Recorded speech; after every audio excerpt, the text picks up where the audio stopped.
American බ්‍රොකලිස්. මේක ඇමරිකාවෙන් තමයි මේ සීඩ්ස් ගෙන්නන්නේ. ජපානයේ සීඩ්ස් හදන්නේ ඇමරිකාවේ පේරු කියන රටෙන් තමයි මේ සීඩ්ස් ගෙන්නේ. බ්‍රොකලි සාමාන්‍යයෙන් ස්වභාවික විදිහට වගා කරන්නේ. මේකට හරියට පොහොර ඕනේ. ෆර්ටිලයිසර්ස් යූස් කරනකොට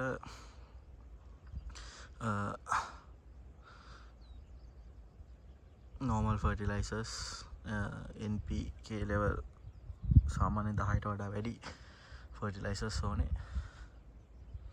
සාමාන්‍යයෙන් මේකේ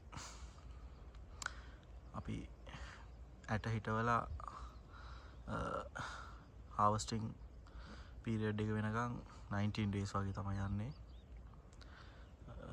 සාමාන්‍යයෙන් ජපානයේ හැම පැත්තෙම මේ බ්‍රොකලිස් වගා කරන්න බෑ. මේකේ ටෙම්පරේචර් එක සාමාන්‍යයෙන් සෙල්සියස් 12ත් 25ත් අතර වගේ තමයි සාමාන්‍යයෙන් අවශ්‍ය ටෙම්පරේචර් එක.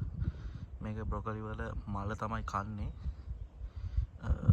මල ගැන කතා කරොත් මල බ්ලූමින් වෙන්න සෙල්සියස් අංශක ගත්තොත් සෙල්සියස් 18 to 23 සෙල්සියස් තියෙන්න ඕනේ. ඊට වඩා වැඩි වුණත් බ්ලූමින් වෙන්නේ නැහැ. ඊට වඩා අඩු වුණත් බ්ලූමින් වෙන්නේ නැහැ. දැන් අද ගත්තොත් පස්වෙනි මාසේ ෆස්ට් වීක් වගේ මම මේක මේ පැල දැම්මේ. අපි මේකේ කරන්නේ සිස්ටම් දෙකක් තියෙනවා. පැල අපි ප්ලාන්ටින් කරලා ඇට ප්ලාන්ටින් කරලා ඊට පස්සේ දවස් 30කට පස්සේ තමයි මේ ෆීල්ඩ් එක අපි හිටවන්නේ. මේ බ්‍රොකලි වැරයිටි එක සාමාන්‍යයෙන් හොඳයි සම වැකේෂන්ස් සම පීරියඩ් එකට තමයි මේ බ්‍රොකලිස් ගොඩක් හොඳ. බ්‍රොකලි හදන්න ටිකක් අමාරුයි. මේකට හරියට ඩිසීසස් එනවා.